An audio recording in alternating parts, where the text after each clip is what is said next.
Everyone. I'm Grisha from DEVI Sansthan. It gives us immense pleasure to welcome you to Detox, an inspiring initiative of DEVI Sansthan. Detox stands for Disruptive Talks, and true to its name, it aims to disrupt the conventional ways of thinking and operating in education. Through these sessions, we intend to spark meaningful conversation that challenge norms, inspire change, and pave the way for solutions to address disruptive challenges in education. The primary goal of Detox is to create a unified front of committed individuals and organizations working together to eradicate illiteracy, a challenge that continues to plague our society. Through Detox, we aim to gather collective commitment from educators, leaders, and change makers to strengthen in its threat in addressing the issue. DEVI Sansthan, Dignity Education Vision International, is a non-profit organization founded in 1992 to provide a quality education for underprivileged communities by creating scalable, swift, and effective pedagogies, ALfA. Ladies and gentlemen, it is an honor and a privilege to introduce our esteemed guest, Mr. Arun Arora, a head and director of Chetak Foundation. He brings over 38 years of experience in communication, CSR, ESG, sustainability, education, and policy advocacy. Applications at top organizations like Maruti Suzuki, GMR, GSPL, Vedanta, and Crine Oil and Gas. Arun is a published author known for The Power of Reading and JKS, the Logistic Man of India. He also launched Outlook Launch, India's first airport magazine.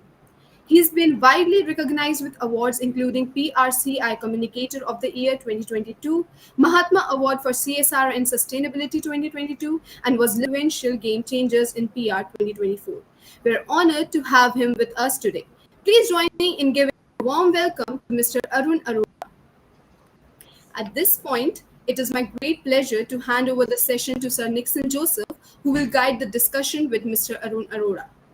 Nixon Joseph is a Group Executive Director of DEVI Sansthan. Just before joining us, he was the President of SBI Foundation. He held positions as CEO of SBI Token Punch and Manager Operator of SBI Bharat. With that, I humbly request Sir Nixon Joseph to take over the session. Over to you, sir. Thank you, Grisha. And Mr. Arun Arora, very happy to have you here at Detox. I know Chetak Foundation is involved in a lot of CSR activities on various themes. But I would like to know from you, how does Chetak Foundation define its core mission when it comes to education and social impact? Thank you very much, Mr. Nixon. It's a great honor and pleasure for me to join Disruptive Talks. And I was wondering, how was I chosen for this? I'm known to give disruptive ideas. Perhaps someone discovered that knack in me to invite me for Disruptive Talks, being organized by DEVI Sansthan. I'm really honored and privileged to be joining here today. And Mr. Nixon, it's such a pleasure to be interacting with you. You've been a veteran in CSR, and I'll look forward to interacting with you over the next 1 hour. Coming to Chetak Foundation, we set up Chetak Foundation about 5 years ago as a tribute to the founder of Chetak Logistics. That is a very interesting story. One Mr. Jaykaran Sharma, who was born in a small village in Haryana in a farmer's family, and he was a college dropout. He studied till 9th standard and he dropped out of college. And with his passion and hard work, he went on to set up one of the largest logistics company in India. And he was also one of the biggest philanthropists. During his time, there was no concept of CSR per se, so people used to do philanthropy. He believed in growing together along with communities. He set up his own company, and there were a lot of trucks that he plied during his transportation days. And you'll be surprised to know that he encouraged his truck drivers to set up their own transport companies. That was the kind of philanthropic mindset he had. Fortunately, Government of India issued a postal stamp to honor him. Okay. Unfortunately, we lost him in 2020, and as a tribute to him, we set up what is called Chetak Foundation, wherein the vision and mission of Chetak Foundation essentially is summarized into this, that we wish to make a positive impact on the lives of underprivileged community, especially focusing on underprivileged truck drivers and their families. And unfortunately or fortunately, we have this big community of truck drivers who tend to travel almost 20 to 25 days in a month being away from their families. Sometimes their families and especially children get neglected, and sometimes they are deprived of education. So education is one focus area that we have as board of director decided to the core area of focus for Chetak Foundation. So that is how the linkage of focusing on education for children Mm. and even people who are into juvenile age category, making them employable is what Chetak Foundation focuses on as one of the major focus areas. Good. So, why is foundational literacy and numeracy so important for the communities you work with? Very interesting question, Mr. Nixon. I was just going through some data, and as the literacy levels in India are rising at an impressive pace over the last few years, but unfortunately, when you do a deep dive into that data, we discovered that even now, students who are studying in third standard or fifth standard, they're not able to properly read what is being taught in class one or class two. So that is a gap, huge gap between what is actually the literacy number and how capable these students are. And interestingly, even today, again, unfortunately, children are still considered as extended arms of their parents for earning livelihood, Mm. which deprives them of a right to education, which is a fundamental right as per the Constitution of India, as per Article 21A.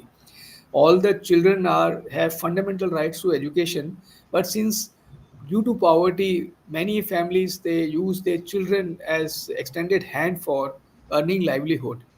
Now, if you even if you look at the reality of life that these children have to contribute some bit to their parents in putting together their bread and butter, why don't we provide them basic learning, basic foundational learning and numeracy? The other day, I got invited to your August forum being organized by DEVI Foundation, the leadership conclave, and I shared very interesting example. I'll quote it here again for the benefit of the podcast viewers. When you go to buy a vegetable, you sometimes you see a small boy selling vegetable, and you ask him to give three quarter of a three quarter of a kg of, say, for instance, potatoes, and potatoes are priced, say, for instance, at 36 rupees to a kg. Now, as he's weighing whatever you want to buy, suddenly you find this is 100 grams extra. So he'll immediately put 100 grams on the other side where he's putting the potatoes. And within no time, he'll be able to calculate. Fortunately, Indians are bestowed with good brain from as far as mathematical ability is concerned. It's only the question of honing that ability that God has provided to us Indians. And fortunately, India's education system, we have very, very basic, simple education system wherein we are asked to memorize tables, asked to memorize what is called paharas, which increases our mental ability. Now, it's the question of in case God has given us that ability to children to learn very quickly, especially the mathematical part, then what remains is the opportunity to be given to these children. So are these children being given that opportunity? We can say that government of India is doing a lot of work, but what is that we are doing? What is that social sector is doing? What is that educational sector is doing? For instance, Devi Sansthan is doing an amazing job uh, catering to more than 63,000 students, and in addition to that, catering to thousands of more underprivileged children. They have devised this ALfA methodology for making learning so simple. Now, NGOs play a part in implementing these disruptive ideas. Government of India can support from their educational policies. But what is that corporates can do in helping these educational institutions and NGOs and Government of India in implementing these policies? For instance, somebody can take responsibility for bringing about this change, but this expenditure relating to teaching material, learning material, how does that come from? The corporates can choose to fund these initiatives. For instance, many corporates, and I worked with some of the top corporates in India. For instance, I worked with Maruti and Escorts, and GMR and Jindal Steel and Power and GVK, Kane Oil and Gas, Vedanta, Hindustan Zinc, Bharat Aluminium. And many of these corporates had education as one of the identified area of focus for their CSR activities. Now, CSR policies are also evolving all the time. Does Government of India allow these expenditures to be booked under CSR? That definition has to be widened. For instance, if you're making effort, you have to first of all begin with your need assessment, followed by your intervention, followed by your impact assessment, then submit those documents to avail of your CSR spend benefit. Now, why are corporate only focusing on those benefit? Can't they simply align with credible NGOs and credible educational institution in supplementing their effort in bringing about this FLN to large children population of India? So as we go along, I'll be happy to share some more. Okay, thank I get passionate, so you please interrupt me whenever you feel like. you. So, how can CSR efforts contribute to long-term educational change? I'll give you a very small example. For instance, we're working with Chetak now. Chetak, like I mentioned, education besides uh, health and road safety, education is also a focus area that we work for. So we sponsor some poor children for their education, especially girl students who choose to pursue logistics as a career option, because we realize that in the logistics sector there is a major uh, uh, difference between the sex ratio, gender ratio when it comes to people who pursue, girls who pursue logistics. Very few girls who pursue logistics. So we've chosen this as one of the interventions. But simpler intervention that I wanted to share to you about was we have 2 million square feet of warehouse space across spread across India. Okay, and now we have a lot of villages who have these FLN interventions. Now we offer our space for conducting certain educational workshop for children wherein children can come and study. So we have to find innovative ways of offering whatever you have on the table and clubbing it with whatever traits. For instance, when I was working with Vedanta, we converted those Nandghars into this Anganwadis into Nandghar, model Nandghars. Okay, so this was a very simple operation wherein we converting a given Anganwadi, which was in dilapidated state, into state-of-the-art, modern, high-tech learning space for children. Similarly, when we offer warehousing space from Chetak Logistics or Chetak Foundation for that matter, we invite communities, we invite panchayat, we invite local teachers, and we invite local students who can come and hold their class there, who can do their interesting practices there. In addition to that, it's not just teaching them basic learnings. Can we explore using innovative method of teaching? For instance, at one point of time, we used Nukkad Natak as a mode of learning. For instance, I was attending the workshop that DEVI Foundation had organized the other way, and you shared about the technique, ALfA technique that we put together. We made learning very interesting for the children. Like I said, we fortunately have very good IQ and very good mathematical ability inborn amongst Indian kids. And given the kind of gaming of that learning that you have put together, similar thing we attempted by using theater as a form of learning, Nukkad Natak as a form of learning, music as a form of learning.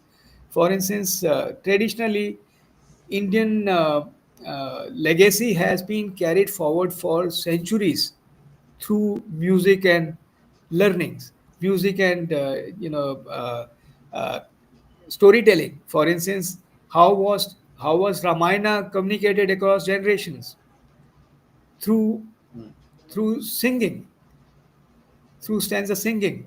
All the Upanishad, they were carried forward across generation through singing. So, in case we can look at innovative ways of imparting education through street plays, theater, music, learning, and certain gaming practices like you have tried in under ALfA, then I'm sure we can cover a lot of people. Not only we can include a lot of children, we can make it interesting for them to learn quickly And interestingly, what happens is once these people learn, then they put these things to use. Then they become street smart, then they are able to face the world better.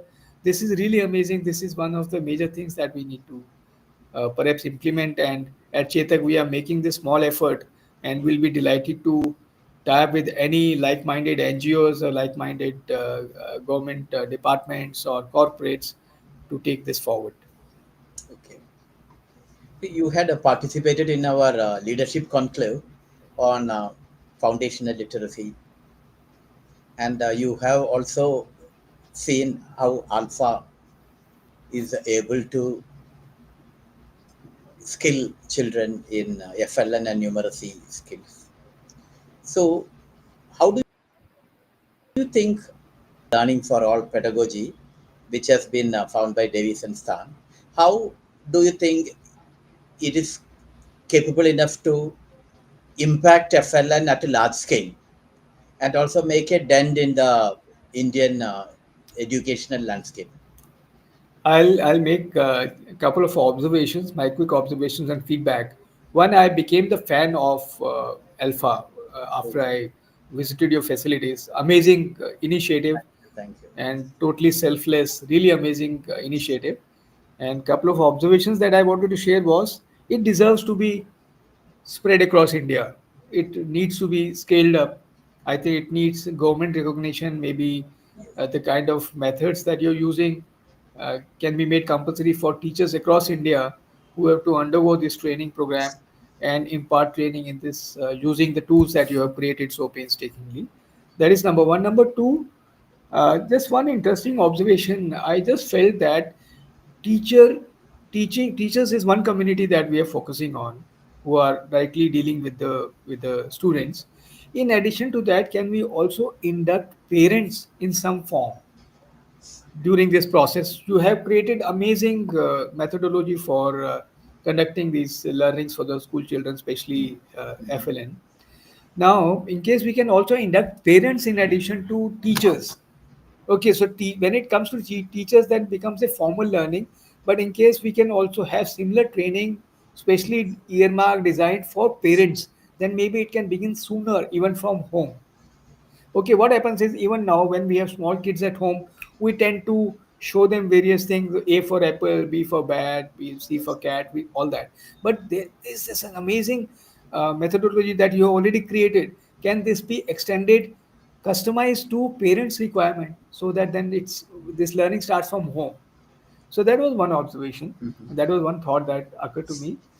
You are doing great job for the teachers anyway, and there is a need for the corporates to support training of teachers, because in case we were to train teachers across India on these methods, then a lot of funds will be required, a lot of infrastructure support will be required. Like I was mentioning, for instance, unrelated organizations like Chetak Logistics, we have warehouses, but whatever idle space we have, can we extend it to organization like yours to conduct such workshop for teachers?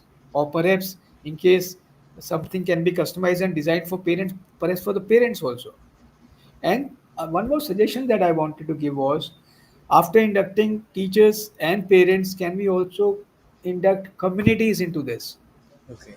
For instance, just visualize a panchayat, a gram panchayat. So wherever these things are being conducted, is community involved in this? Can we give them some role? Okay. Even if you give them credit, doesn't matter. Let them take credit. Can they come and recognize teacher? Can they come and recognize those students? So they have a sense of ownership. So it'll be a triple attack on this intervention, wherein you have students, you have teachers, you have parents, and you have communities as well. If this comes about, then I think the spread will be far easier and far smoother and far wider. Good. So So I very hope, good suggestions you have yeah, given. I hope we can, use some of these suggestions. Thank you. Thank you for those suggestions. Yeah, And I think we will consider implementing these. In fact, we are having talks with parents already. But as you suggested, we may extend it to the communities also. Thank you for that suggestion. my pleasure, my pleasure. How And do you see partnerships between corporates, NGOs, and the governments helping scale impactful education models? I think good question. I wanted to bring this up that we need to work together. We don't have to see NGOs as our vendors who will implement project. They have to be seen as partners. And I'm now talking like a corporate. Corporates usually tend to see NGOs as vendors. They'll make them, they'll treat them like vendors. They have to qualify. They have to do this. There's a basic lack of trust. There are a lot of NGOs who are working very hard on ground in the villages, and they have capability and expertise. All the corporates may not have that kind of expertise. So we have to begin by trusting those NGOs, number one. Number two, let us choose people who specialize in that kind of job. So if there are some people who are specializing in FLN, let's focus on supporting them. Number three, when you spoke about the government of India, now government of India has taken a lot of interventions relating to making CSR laws legally more sound. Okay, so I'm sure there is best intention on their part to make it legally sound so that there are no loopholes. Because unfortunately, some of the NGOs, very few NGOs, who have given a bad name to this profession. Very very unfortunate. That is why government of India had to come so seriously and hit back with very very strict CSR laws. The result, the unfortunate byproduct of this development was that some of the genuine NGOs could not get funding. Some of the corporates became lazy and they chose lazier option to indulge and throw their money at. Some of them will be dumping money into CM relief fund, PM relief fund, instead of actually focusing on their chosen and decided areas of CSR focus areas. They said, okay, yeah, in case we do this, somebody will come and doubt, somebody will come and audit, we'll have to do this straight away. Lazy option is, let me dump some money in PM's relief fund. There'll be no questions asked, or CM's relief fund. I'm being very painfully honest, and I may not be appreciated by some people. The fact is, some corporates are choosing this lazy option of simply putting money so that there's no audit later, there's no hard work to be required to be done. On the other hand, there are whole lot of corporates who are keen to work in their areas, and education is one of the focus areas for many corporates. So therefore, I request also government of India to make these laws so that they allow corporates who support NGOs and educational institutions like DEVI Sansthan, who are actually working on ground, doing a lot of research, doing a lot of hard work. Therefore, they're spending a lot of money. So, in case as a corporate, if I'm funding organization like yours, then it is considered under CSR spends. Hmm. Because from corporate's perspective, to convince the top management that I'm spending this money and it'll be booked under that so-called 2% spend that they're allowed to. So if government of India can be little more liberal in allowing this to happen, instead of making it difficult for corporates to spend that money, then that connect will be slightly better. So I'm pained to be saying it, but those bureaucratic hurdles sometimes make the corporate CSR funds move away from the genuine NGOs to somewhere where there's no dearth of fund. There's no dearth of fund with government of India or state governments, but still a lot of corporates are dumping their CSR funds for those things. No, it's a good observation. I also agree with that. What are the initiatives of Chetak Foundation towards building up FLN skills? Yeah, I think very good idea, very good question. And I was about to come to my next suggestion, which also aligns with what we do at Chetak. For instance, what we're doing at Chetak is uh, whenever a new set of engineers or MBAs join Chetak organization, okay, now what happens is all the engineers, MBAs, and graduates, when they join a new company, they undergo an orientation program. Yes. Some companies it is 6 months, some companies it is 1 year, railways it is 2 years. Okay, so when they go through all the functions, they'll go to HR, they'll go to quality, finance, marketing, but they'll not go to CSR. Hmm.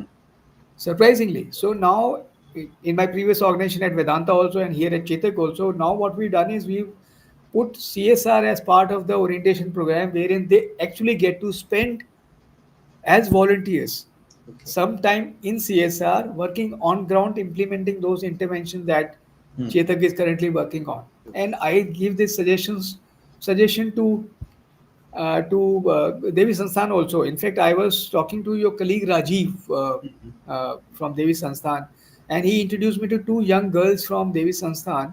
And I asked them, "What do you do?" They are saying, "We just passed out 12th, and we are one of them was joining law, and another one was joining Mhm. psychology." Now, interestingly, these girls were volunteering during the event. So this is what I suggest, that when FLN has to be implemented, can we get senior students to volunteer to help in this program? And not only this, make it compulsory for all schools, all colleges, all corporates to have volunteering as one of the compulsory interventions wherein they at least support some CSR interventions. And just imagine you have 63,000 students at Devi Sansthan, right? In case all the senior students choose to volunteer to help this intervention, they'll be helping so many small students. True. And if you look at the number of students across India in all schools, and in case government of India or corporates or NGOs put together can bring in the concept of volunteerism for this, suddenly CSR scope and scalability will be such a such an amazing thing to happen. And in fact, this is what we do at Chetak, that we get these new joinees, and not only new joinees. In fact, somebody was asking me the other day, how big is your CSR team? I said our CSR team is as big as Chetak's total manpower, because we get all the employees to volunteer for CSR activities. Okay. And the kind of sense of achievement they have, kind of happiness they get by spending some time in implementing those CSR interventions is really amazing. Really, really amazing. In fact, surprisingly, we were doing this intervention for truck drivers. Unfortunately, we found some uh, embarrassing data that more than half of the truck drivers in India do not have eyesight good enough to be able to drive on the road, and they're happily driving across India. So we decided on this intervention wherein we'll be checking their eyesight and we'll be providing them free spectacles. And we had to do it at such a big scale. We started with our drivers, then we inducted all other transporters, and then we offered it to truck drivers across India.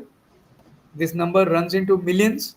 So Mhm. we found some like-minded organization like Vision Spring and others, India side Vision Spring, and together we started checking eyesights and providing free spectacles. In the meanwhile, some of our employees volunteered, and they were so good.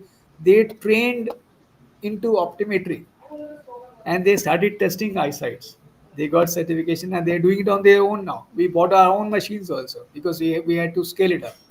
Similarly, when we were working on these schools, we set up school. In fact, incidentally, this the founders belong to a very small village, Ginger in Haryana, and they sort of set up a lot of small schools there. There never used to be any schools there. They set up schools there. So we are trying some of these volunteers who go spend time there, teaching them FLN. In fact, this needs to be organized a little bit. In fact, after visiting Devi, I had this idea that maybe some of the teachers who are working in some of our schools run by Chetak Foundation, they can be trained in some of these techniques, because True. honestly, they're not quite familiar with these techniques. And so much work has gone. Therefore, coming back to your question, there is this greater need for collaboration. So much work Yes. has happened in this area, which needs to be shared with others, because Yes. there are teachers across India, and very few of them will be equipped with this knowledge, and they'll be privileged to know this. And once this is spread across India, and if it requires certain resources, then we should join hands to spread this message across and this methodology across. Thank you. So these days, be it CSR donors or NGOs, all of us are bothered about or concerned about impact of our programs. So how does the Chetak Foundation measure and communicate the impact of its educational initiatives? I think very fair thing. Sometime NGOs are not equipped to do impact analysis, and sometimes if they're equipped to do it, then auditors feel they should have independent auditor to Yes. do the impact assessment. Sometime reporting mechanism also requires some independent body to do the impact analysis, and this goes with the simple belief that uh, whatever cannot be measured should not be done. So therefore, in case we're making any effort, there needs to be some form of measurement, and that is what we have attempted at. Because CSR activities are very fluid, like communication activities, PR activities, and CSR activities. These are very fluid and very difficult to measure. But therefore, we need to make these measurement metrics for each and everything. For instance, I'll give you a couple of examples on both education and safety thing. Uh, Now, when we started this need assessment for introducing this uh, eye health intervention for truck drivers, then we got data relating to number of small incidents, large incidents, fatal incidents for a given period of time. And we then try to figure out how much is attributed to poor eyesight, because there are other external factors also. And after that, then we introduce this intervention of checking their eyesight, giving them spectacles, making their eyes almost 6 by 6, and measuring that data in those areas where they drive in terms of minor incidents, major incident fatalities. These numbers, fortunately, over the next last 5 years have come down substantially. So that is one positive thing. We can't take the entire credit because, like I mentioned, only eyesight is not the only contributing factor, but there are other factors also. Road infrastructure is also improving. Some credit will go to that. When it comes to measurement of educational initiatives, one raw number that one gets due, especially when we're working in the villages, is number of students who are enrolled is as basic as that. Number of students who are enrolled in a given village. For instance, even now, a lot of children do not go to school. So our aim was to push students to at least start going to Anganwadi to begin with. That is where the enrollment is the first step of enrollment. Uh, Unfortunately, again, Nixon ji, I have worked with Anganwadis during my stint with Vedanta also, and we discovered that the attraction for coming to Anganwadi for many children was the breakfast that was being provided. Even then, it was all right. At least they were getting used to going to school, getting used to sitting with other children, getting used to that community concept of schooling.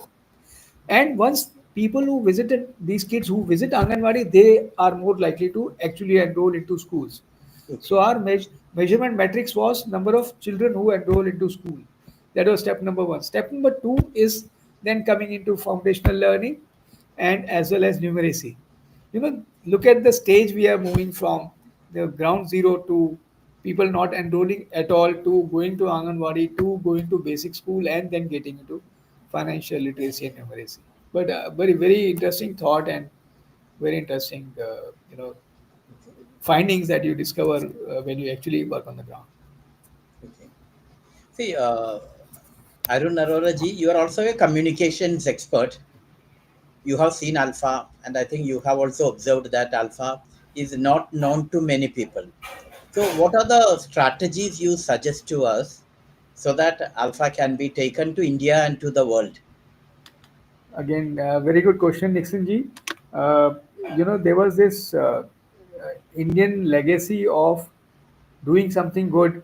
Like they say in Hindi, अगर आपके दाएं हाथ से कुछ donate करे हो तो आपके बाएं हाथ को नहीं पता होना चाहिए. Like for instance, if your right hand is doing something good, your left hand should not know.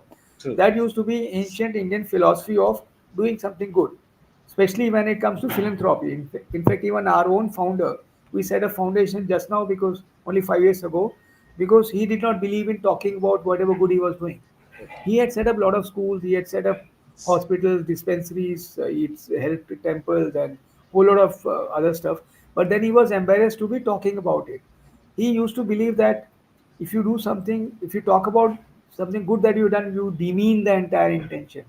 Mhm. So that mindset has to change because now this sector is structured. Now sector has certain processes, system and processes, and these need to be scaled up. Therefore, in case we talk about it, then more people learn about it, then more NGOs, more corporates are also motivated and encouraged to follow suit. That is number one. Number two, from customers perspective also, now customers are becoming more and more aware of being righteous, following good governance practices. So they also tend to respect companies who are indulging in a lot of social activities, CSR activities, environmental activities, good ESG practices, sustainability practices. they also tend to see them positively. From both perspective, from business case perspective and from social perspective, it's important that we speak about it and we let more and more people know. Very, you know, uh, I'm ashamed to say that before visiting your facility, I was also not too much aware about Devi Sansthan. In fact, when I got an invite from you, I checked your profile, then I checked Devi Sansthan profile, and I was kind of embarrassed that such a huge, big setup, perhaps world's largest school, that we are not aware of. So you're absolutely right. There's a need to communicate, and we are fortunate now these days. We have very economical mode of communication that is available now. That is social media, as against our times when we used to be dependent upon print media or electronic media, which used to be very expensive. Now, fortunately, we have social media, and the next generation is hooked on to social media. So there is this need for setting up a digital center for ALfA, for Devi Sansthan. I'm sure your team is doing a good job, but maybe it needs to be uh, enhanced. The efforts need to be enhanced. This focus has to go to uh, social volunteers amongst youngsters. Okay. One group of people can focus on tying up with corporates who do not know about it, asking them to visit. I don't know, Nixonji, you must have heard about this organization called Goonj. Good. Yes. Goonj is floated by Anshu Gupta, Sugupta, who's yes. a Magsaysay Award winner. Yesterday, I was a jury member at Business World Do Good Awards, CSR Awards, and he was also part of the jury member. He was chairing the jury actually. So he was speaking at that forum, and he also spoke about the same thing that when he started Goonj, initially people did not know about Goonj. They thought, okay, old used clothes you give to Goonj, and they in turn will give it to people who need in the crisis situation. But he shared something very interesting. He spoke about the concept of dignity of CSR. Mm. He says, whenever I give any stuff to some in some village, I make them work for it. Yes. So it is given as compensation for their hard work. He go to a village. He says, okay, you make a road in your village. All of you physically make a road, and you get this in return. And this is your wages. So there's no donation. He says, why should we donate? He shared something very interesting, and I was really impressed by that. He said, in case we're not doing a favor by talking about beneficiaries, they are trusting us, they are giving us our time, they are giving us an opportunity to serve them. So we are equals. Not that we are donors and they are recipients or they are beneficiaries. We are equal. We are choosing to do something good for our own conscience, and therefore they are giving us time, they are trusting us to let us enter their life and make a difference. Therefore, when we talk about Chetak's vision is to attempt to make a positive impact on the lives of underprivileged. So we Mm. are serving them. We are serving them. It's an opportunity they are giving us to do something good.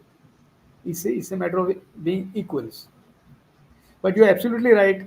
Not only Devi, all efforts of CSR communities and NGOs need to be spoken of, communicated as much as possible, so that people learn about it, people get motivated. And in fact, at this point of time, I don't know whether I can bring in one more idea. I often speak at various forums, and I often say that CSR has become so hyped up. Can we not bring in the concept of ISR, individual social responsibility? Hmm. We are 1.45 billion people. If all of us ingrain that thought that I have some responsibility, can I do something good for another person, whoever I feel is little less privileged than me? True. If all of us start doing that, it'll be a different India. It'll be a progressive India. The disparity will be far less. So going beyond asking what is that government can do, what is that corporate can do, what is that NGOs can do, what is that I can do. If I commit myself to do something that is good, something that helps, that gives me an opportunity to serve who's little less privileged than me in any form, financially, education wise, food wise, nutrition wise, health wise, intellect wise, it'll be a different world altogether. In fact, Devi Sansthan's One Tara program, Yes. aligned to that individual social Social responsibility, responsibility. where we tell each one teach one. Like Absolutely. anyone can volunteer to teach another person and Correct. bring change. Correct. And we provide all the digital contents, educational contents, etc. for that free of cost. So Correct. we have that Vantara initiative, Very which nice. everyone can adopt and practice. That is the thing. Very As nice. we come towards the end of this interaction, One I more see point. one. One more point I'll make. Sorry, I get too passionate about it. Once I remember, that was many years ago. Once it was my younger brother's birthday. Must have been 15, 20 years ago, and we were all excited. हम लोग यहाँ खाना खाने जाएंगे. We'll go to this restaurant. We'll go and celebrate. What my father suggested. Today let's go to old people's house and spend a day there. 15, 20 years ago. Okay.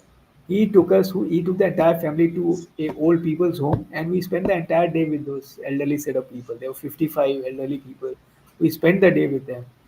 It was mind-boggling, heart-changing experience. It was such an amazing experience. So, as parents, in case we can encourage such practices amongst our kids, as corporates, in case we can encourage this practice. I know of certain corporates who give Saturday second half off, and they organize buses for their employees to volunteer. They send them to actual CSR locations wherein employees can spend some time there. They can come back, and these things are then recognized and published in their magazines also. So this culture has to percolate across. Sorry, so sorry. You There was a question that you wanted to ask. Say find one question from one of the viewers Yes. who likes to know more about alpha. So I can tell that alpha means accelerating learning for all.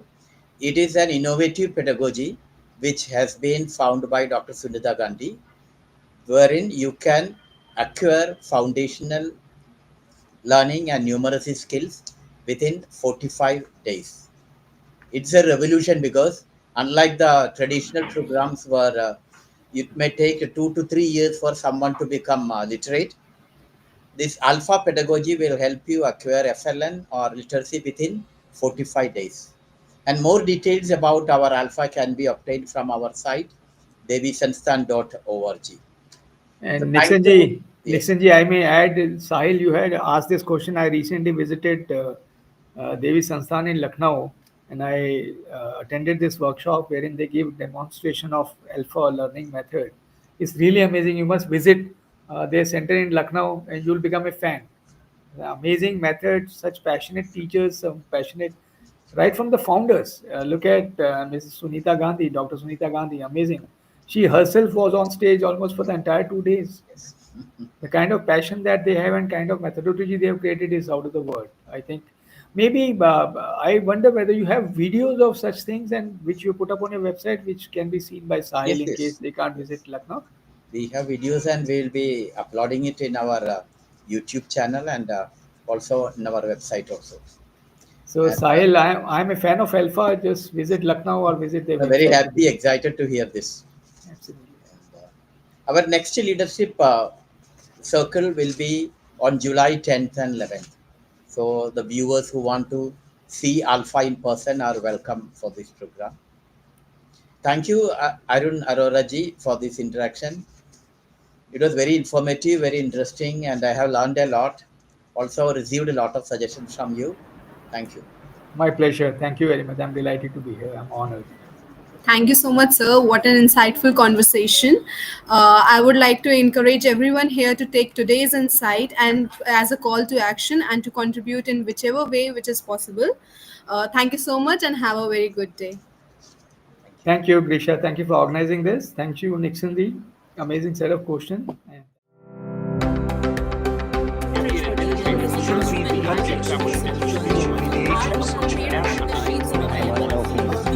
What not